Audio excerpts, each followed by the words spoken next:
आपलं जीवन किती छोटं आहे ना. या अफाट सृष्टीत देवाने असंख्य पुतळे करून पाठवले.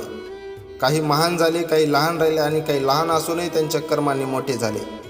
पण इथे या चितेजवळ उभा राहिल्यावर एकच गोष्ट समजते, आपण सगळेच फक्त काही काळासाठी आहोत. ही पृथ्वी आपली नाही, ही सृष्टी आपली नाही आणि आपणही या सृष्टीचे मालक नाही. वेळ चालू असते तोपर्यंत सगळं आपलं वाटतं, पण वेळ थांबली, काळाचं बोलावणं आलं की सगळं इथंच ठेवून परत निघावं लागतं. इथे चितेजवळ मी स्वच्छता करतोय, राग बाजूला करतोय आणि मनात एकच विचार फिरतो, आपण एवढं सगळं कशासाठी गोळा करतोय. शेवटी कोणी मोठा राहत नाही, कोणी लहानही राहत नाही. इथे सगळे सारखेच होतात ना. चितेचा उजेड खूप काही सांगतो, पण शब्दाशिवाय मी तेच ऐकतोय आणि तेच मनात साठवतोय.